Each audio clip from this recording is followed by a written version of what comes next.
CM Vijay அவர்களோட செல்ல மகனான திரு ஜேசன் சஞ்சய் அவர்கள் முதலாக டைரக்ட் பண்ணியிருக்க சிக்மா படம் நெக்ஸ்ட் மந்த் ரிலீஸ் ஆக போகுது.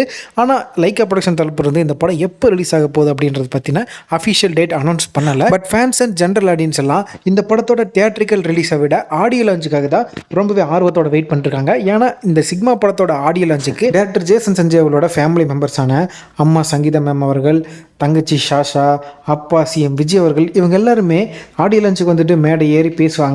அதே நேரத்தில் விஜய் அவர்களுக்கும் சங்கீதா மேம் அவர்களுக்கும் நடுவில் இருக்க அந்த உறவு இப்போ எப்படி ஸ்ட்ராங்காக இருக்கா வீக்காக இருக்கா அப்படின்றத பற்றி இந்த ஆடியோ லான்ச் ஈவெண்ட்டில் ஆடியன்ஸுக்கு தெளிவாக தெரிஞ்சிடும் அப்படின்றதுக்காக எல்லாருமே இந்த ஆடியோ லான்ச் மேலே தான் முழு கவனத்தை செலுத்திட்டு இருக்கிறாங்க. ரீசெண்டாக ஜேசன் சஞ்சய் அவர்கள் அவரோட சிக்மா படத்துக்காக கொடுக்குற ஒவ்வொரு இன்டர்வியூஸ்லையுமே பார்த்தீங்கன்னா அவர் சொல்கிற விஷயம் என்னன்னா, நான் என்ன ஹெல்ப் கேட்டாலும் எங்கள் அப்பா பண்ணுவேன் அப்படின்னு சொல்லிட்டாரு.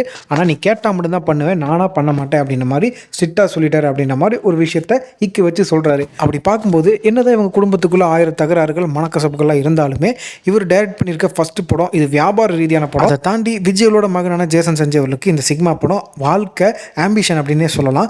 அதனால் அந்த ஆம்பிஷனை கெடுக்கக்கூடாது, இந்த படத்துக்கு ஒரு நல்ல வியாபாரம் கிடைக்கணும் அப்படின்றதுக்காகவே சிஎம் விஜய் அவர்கள் இந்த ஈவெண்ட்டை அட்டன் பண்ணி தன்னோட மகனுக்கு அவர் செய்கிற முயற்சிக்கு நாம் ஒரு முதல் படியாக இருந்துட்டு போயிடலாமே அப்படின்றதுக்காக இந்த ஆடியோ லான்ச் ஃபங்க்ஷனுக்கு அப்பியர் ஆகி ஒரு தரமான ஸ்பீச் கொடுத்து இந்த படத்தோட வியாபாரத்தை உயர்த்துறதுக்கான வாய்ப்பு இருக்குது. அதே நேரத்தில் இந்த படத்தை ப்ரொடியூஸ் பண்ண லைக்கா சுபாஸ்கரன் அவர்களோட ஃபர்ஸ்ட் படம் விஜய் அவர்களோட படம் தான் கத்தி. அதனால அவருமே சிஎம் விஜய் அவர்களை மீட் பண்ணி இந்த ஆடியோ லான்ச் ஃபங்க்ஷனுக்கு வாங்க அப்படின்ற மாதிரி அப்ரோச் பண்ணுறதுக்கான வாய்ப்பு இருக்குது. அதே நேரத்தில் சங்கீதா மேம் அவர்களுக்குமே இது ஒரு முக்கியமான நிகழ்வு தான். தன்னோட மகன் ஒரு மிகப்பெரிய ஸ்டேஜில் போய் நிற்க போகிறான், அந்த ஈவெண்ட்டுக்கு நம்ம வராமல் இருந்தால் எப்படி அப்படின்னு கண்டிப்பாக இந்த ஆடியோ லான்ச் ஃபங்க்ஷனுக்கு வரதான் செய்வாங்க.